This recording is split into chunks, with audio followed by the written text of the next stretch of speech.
So I was reading something in Mallory's Mortar Third. This is in the Saint Grail episode, the Holy Grail.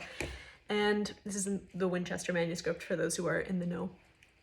And I'm coming across this point and I was really struck by this description of confession, of revealing and showing contrition over one's sins to a confessor, namely. This is actually Sir Gawain, and he and some of his compatriots have just come from this castle of maidens, which is kind of spoofed, kind of sort of, in Monty Python. Then we get to Gawain going off, and he finds a hermitage. This is a hermit. You might be familiar with the term, or hermit crab. A hermit is somebody, not just like a homeless dude or a vagrant. That's kind of how we use the term today, although maybe it's not super politically correct, but a hermit or a hermitage where the hermit lives, this is a place for a religious recluse. So somebody who is, it's almost like a monastic life, a monastery lifestyle, but really even more confined and isolated, but not quite the same as an anchor hold where you are very truly kind of walled off and intentionally, purposely cut off from the rest of the world. So Gawain comes across this hermitage. And let me read you what happens next. Then the good man being the hermit, asked him what he was. Sir, he said, this is Gawain speaking, I am a knecht of King Arthur's that I am in the quest of the Saint Grail, and my name is Sir Gawain.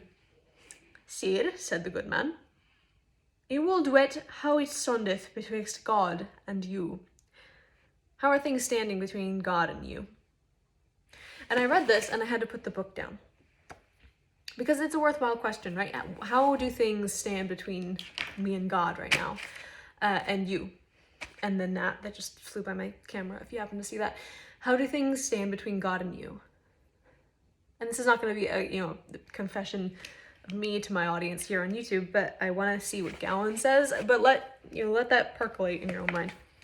Gawain's response to that, how do things stand between God and you? He says, Sir, said Sir Gawain, I will, with a good will, show you me life, if it please you. To put that into modern English, Sir, said Sir Gawain, I will, with a good will, I love that, will, good. I will, with a good will, show you my life, if it please you. And what does that mean? To say that you're confessing and you're showing your life. Let's read on a little bit. There he told the hermit how a monk of an abbey called me wicked knecht, called me wicked knecht. He might well say it, said the hermit. For when you were mad first knecht, you should have taken you to knechtly days and virtuous living, and ye have done the contrary, for ye have lived mischievously many winters. So, again, modern English translation, he told the hermit how a monk of an abbey called me a wicked knight, quote. Then to the hermit's response, he might well say it, said the hermit. When you were first made a knight, you should have taken yourself to knightly deeds and virtuous living, and you have done the contrary, for you have lived mischievously for many winters, many years, right? I want to think about this for a second.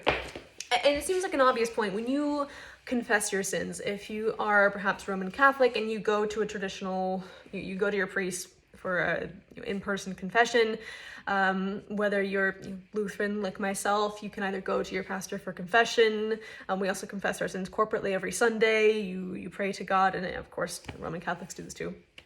And many Christians, but private confession with a one-on-one person, that's gotten pretty lost in a lot of American Christianity, evangelicalism, Baptist, Southern stuff, whatever. Nevertheless, whatever the mode of confession that we're thinking about, how do things stand between you and God? And then what is the response? How do you know how things stand between you and God? What are you doing with your life? And how are you living it out? And the point seems easy. You confess sins, things that you have done or not done. And your thoughts as well, right? We know Christ talks about this at length in the New Testament.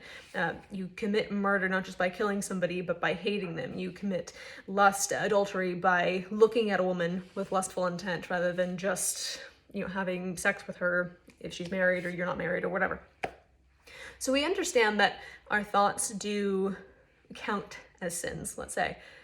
But I was really struck by this moment in the Mort where there's a huge emphasis placed by Mallory through the hermit on how do you know if you're sinning?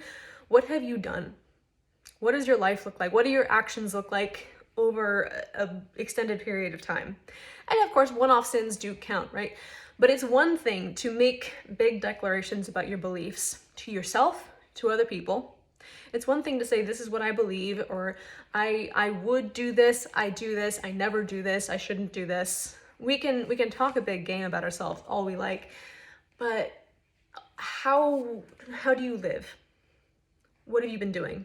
That's how it stands between you and God. Now, this is almost correct, theologically speaking, which means it's not correct, right? To be almost right is to be wrong. I think this is a useful way of thinking about how our religion is being lived out as Christians, if that's you.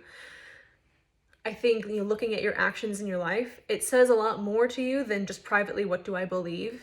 I do believe that I am sinful. Am I living out repentance? Am I living out the fruits of repentance, contrition, turning away from my sin? Well, what does my life look like? Now, how does it stand between you and God? This is a very, I would say, Roman Catholic way, especially medieval Roman Catholic way of thinking about justification. How do things stand between me and God? Well, because of Christ, I am made clean. Like, I know this. I am forgiven. So my actions are sinful. I know that.